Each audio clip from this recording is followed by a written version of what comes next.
جہاں جمہوریت مستحکم ہوئی وہاں نظام جو ہے اس کی صورت جو ہے نظام کی شکل کی کوئی اہمیت نہیں تھی.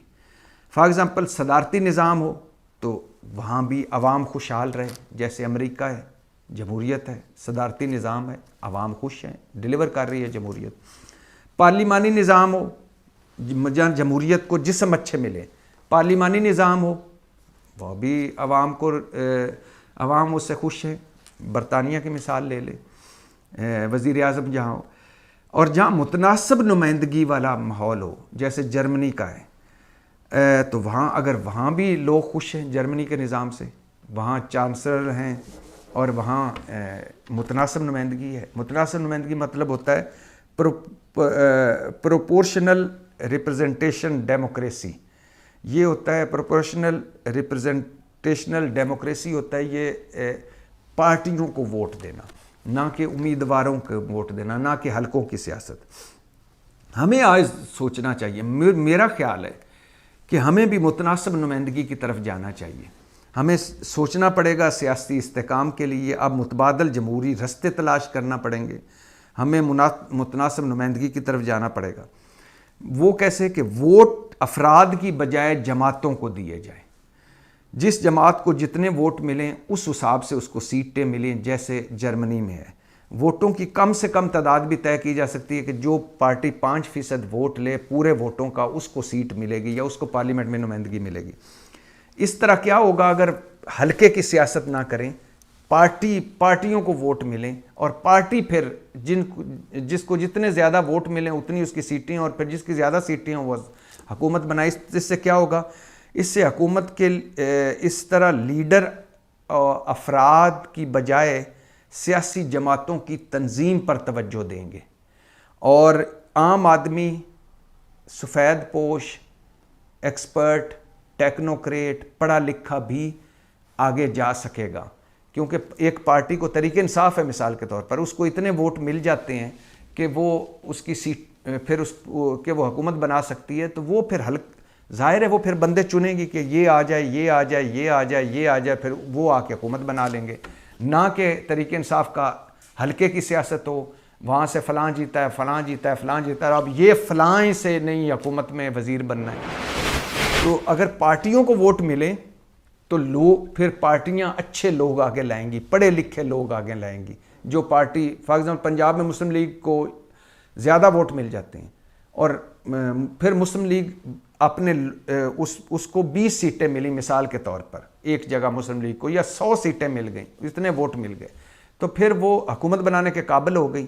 تو اب 100 سیٹیں وہ بندے ڈھونڈ لیں گے اور وہ حکومت بنا لیں گے. تو اس طرح پڑھے لکھے لوگ آگے آئیں گے, ایکسپرٹ آگے آئیں گے, اور جماعتی نظری اور منشور کی اہمیت ہوگی. الیکٹیبل سے جان چھوٹے گی. یہ جو 100 کے قریب ہمارا ہے لوٹے ہیں الیکٹیبلز کے نام, ان سے جان چھوٹے گی. موروثی سیاست کا اثر کم ہوگا.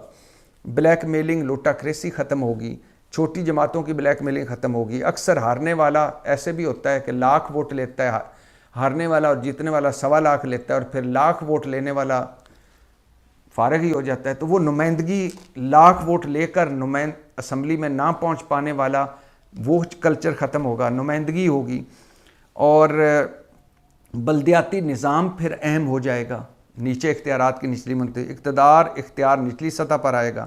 ایک فرد, ایک خاندان یا چند خاندانوں کی اجارہ داری ختم ہوگی. متناسب نمائندگی میں سیاسی جماعتوں کی ترجیحات تبدیل ہوں گی. یہ جماعتیں اپنے انداز بدلنے پر مجبور ہوں گی, اور انتخابی اخراجات کم ہوں گے. انتخابات میں شفافیت آئے گی. مطلب متناسب نمائندگی ہوگا جمہوری نظام ہی, لیکن یہ وہ جمہوری نظام ہے جس میں ٹکٹیں نہیں دی جائیں گی کہ پہلے ساروں نے 300 فار ایگزامپل اگر 366 قومی اسمبلی کے ممبر ہیں تو اس میں سے اگر 66 مثال کے طور پہ نکال دیں جو مخصوص نشستیں ہیں خواتین کی اور اقلیتی, تو 300 حلقوں میں تحریک انصاف بھی امیدوار کھڑے کرے گی, نون بھی کھڑے کرے گی. پھر وہ آپس میں الیکشن لڑیں گے, پھر ان میں سے جو جیت کے وہ اسمبلی میں آئیں گے, پھر جس کے زیادہ ہے وہ حکومت بنائیں گا, اور پھر وہ انہی میں سے بنانے پہ مجبور ہوگا. ایک دو لوگ ایسے ہیں جو باہر سے لے سکے گا, مشیر ٹیکنوکریٹ, باقی وہی جو جیت کے آئیں گے وہی وزیر بنیں گے، وہی وزیر اعظم بنیں گے وہ. تو جب متناسب نمائندگی ہوگی، جماعت جیتے گی، تو جماعت ہو سکتا ہے پھر 100 کے 100 لوگ وہ لے. ایک جماعت تحریک انصاف جیت گئی، اب اس نے حکومت بنانی ہے، تو وہ کسی عمران خان کسی ایسے کو بھی وزیر بنا سکتے ہیں، وزیر اعظم بنا سکتے ہیں جو پڑھا لکھا ہو، لیکن اگر وہ ہلکے کی سیاست کرے تو کبھی جیت ہی نہ پائے. اس طرح تو ایکسپرٹ آئیں گے، اچھے لوگ آئیں گے، یہ ایک آئیڈیا ہے. لیکن ہمارے یہاں آپ کو پتہ ہے چند خاندانوں کی اجارہ داری ہے، اور وہ کبھی نہیں چاہیں گے کہ یہ بدبودار اور بوسیدہ نظام اس کو کوئی ہٹائے، کیونکہ وہ اسی کو جمہوریت سمجھتے ہیں، اور اب اپنے بچوں کو لانچ کر چکے ہیں، اور اس کے بعد ہمارے بچے ان کے بچوں کے غلام ہوں گے. تو کوئی آئے، شاید آج ویسے ہی دل کر رہا تھا کہ آپ کے سامنے یہ بات رکھوں، کوئی آئے اور آ کر کوئی سوچے کہ یہ نظام کیوں فیل ہو رہا ہے، ہمارے یہاں جمہوریت کیوں فیل ہو رہی ہے، ہمارا نظام کیوں نہیں ڈیلیور کر رہا، ہم بار بار کیوں دائروں کے سفر میں ہیں اور ایک ہی جگہ پہ کیوں رکے ہیں، بلکہ ریورس گیئر کیوں لگا ہوا ہے. پاکستان زندہ باد.